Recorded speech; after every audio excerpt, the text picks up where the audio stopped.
নমস্কার বন্ধুরা, সীমাস রান্নাঘরে চলে আসলাম। তোমরা সবাই কেমন আছো? আমি ভালোই আছি তোমাদের আশীর্বাদে। এই যে এটা হচ্ছে কাকু মাছ, 2 পিস মাছ রান্না করব। আর হলো ইলিশ মাছের মাথা দিয়ে এই যে লাউটা দিয়ে রান্না করব। আর এদিক দিয়ে ডালটা হয়ে গেছে, লাউ দিয়ে রান্না করব। তো লাউটা সিদ্ধ হতে থাক, তারপরে আসি দুপুরের রান্নায়। তো লাউয়ের ডালটা আমি এখন সম্বাদ দিয়ে দিলাম শুকনো মরিচ আর কালো জিরা। আর এদিক দিয়ে আমার লাউটাও সিদ্ধ হয়ে গেছে, নামিয়ে নিব এখন। তো ডালটা আগে সম্বাদ দিয়ে নিই।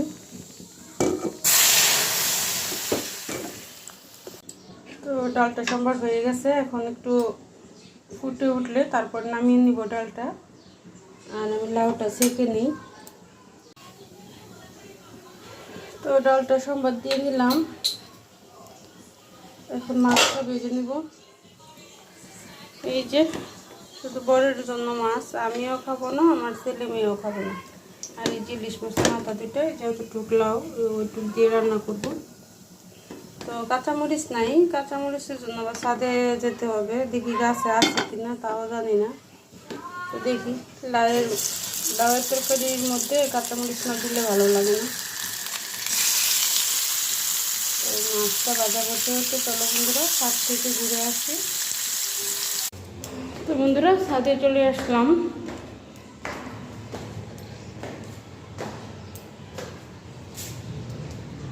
দেখি পাই কিনা কাঁচামরিচ। প্রচুর রোদ্র উঠছে। এই যে কতদিন আগে তোমাদেরকে আমি লাউটা দেখাচ্ছিলাম, একটা লাউই হয়েছে গাছের মধ্যে। দেখো বন্ধুরা কত বড় হয়ে গেছে লাউটা। আর বড় হবে না, এতটুকু থাকবে। তো আজকে ভাবিরে বলছি রে কাটটা ফেলতে।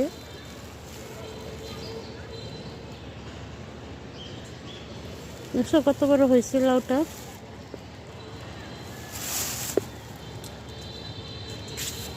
এই যে কাঁচা মরিচ গাছ, কিন্তু মরিচ নাই একটাও গাছে। দেখি ফ্রিজেই পাবো, আছে তোকে খুঁজে খুঁজে নিতে হবে ফ্রিজ থেকে।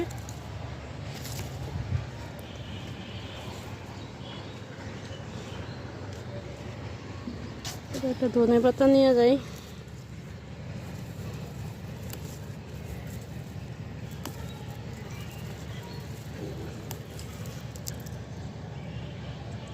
বন্ধুরা এই যে গাছের সিমও হয়েছে, এই সিমগুলো খুব স্বাদ, অনেক বড় হয়েছে। আরও নিয়ে গেছে উঠায় ভাবি, অনেক সিম হয়েছে। এই যে এই জায়গায়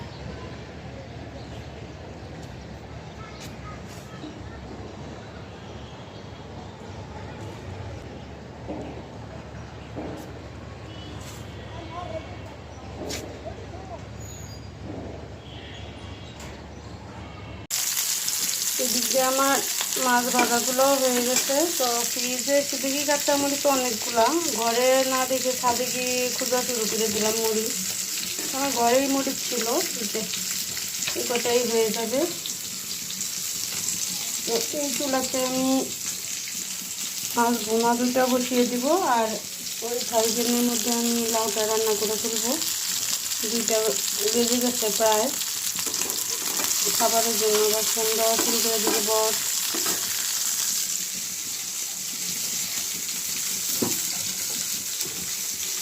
মাছ ভাজার প্যানটার মধ্যে আমি হচ্ছে এই ইলিশ মাছের মাথা দিয়ে লাউয়ের তরকারিটা বসিয়ে দিব। তো দিয়ে দিলাম তেজপাতা, পেঁয়াজ, কাঁচামরিচ,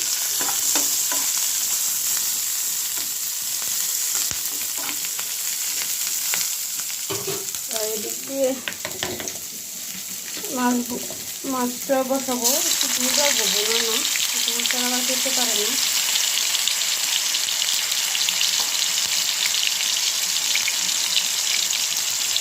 পেঁয়াজ বাটা, আদা বাটা, জিরা, অল্প অল্প রান্না বন্ধুরা, কি আর দেখাবো প্রতিদিনের কি রান্না, মাছ ডাল ভাজি। দিয়ে দিলাম হলুদ আর মরিচের গুঁড়া।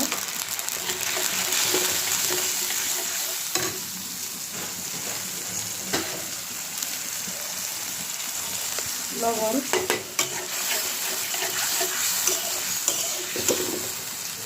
তো মশলাটা একটু ভাজা হোক। আর এদিক দিয়ে আমার পেঁয়াজটাও ভাজা হয়ে গেছে। দিয়ে দিব জিরা বাটা,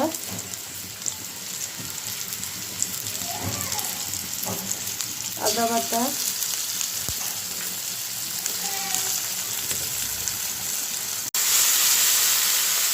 একটু জল দিয়ে দিলাম।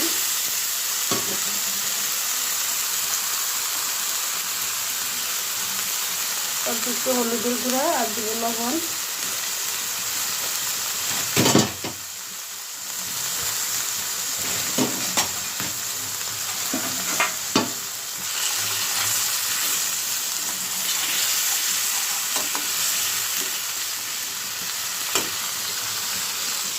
মাছের মাথা দুটো দিয়ে দিব।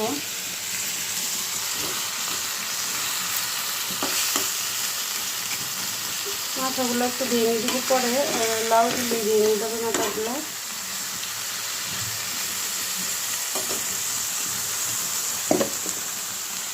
লাউটাও দিয়ে দিলাম। গাছ থেকে কটা ধনে পাতা নিয়ে আসলাম। তবে শীতের দিনে লাউ দিয়ে তরকারি রান্না করলে ধনে পাতা দিলে ভালো লাগে। ঠিক আছে, এটা হচ্ছে গাছের ধনে পাতা, আমার ঘরে ধনে পাতা আছে যেটা বাজারে বিক্রি করে। আর আমি যেটা নিয়ে আসলাম এটা হচ্ছে চাষনি পাতা।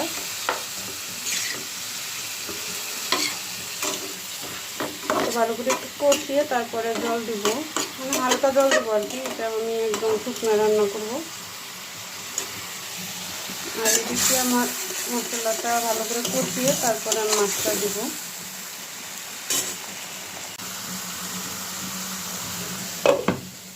দিয়ে দিলাম। মশলাটাও কষানো হয়ে গেছে, জলটা দিয়ে দিলাম। ভোনা না, এটা মানে একটু ঝোল রাখবো আর কি, মাখা মাখা। মাছগুলো দিয়ে দিলাম।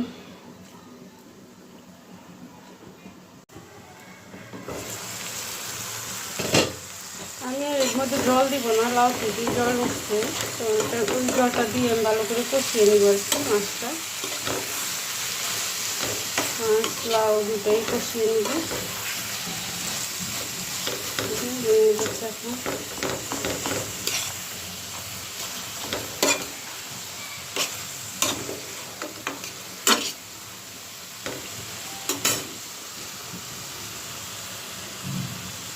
এখন ধনে পাতাগুলো দিয়ে দিলাম।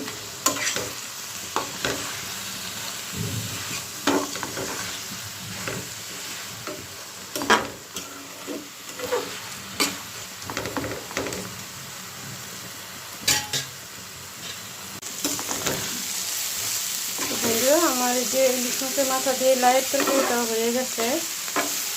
তো এখন নামিয়ে নিব এটা। আর এদিক দিয়ে আমার কার্পু মাছটাও হয়ে গেছে, এটাও নামিয়ে নিব। তো বন্ধুরা, আজকে দুপুরে রান্নাটা আমার কেমন হয়েছে কমেন্ট করে জানাবে। আর একটি লাইক দিবে, সাবস্ক্রাইব করে পাশে থাকবে। নমস্কার।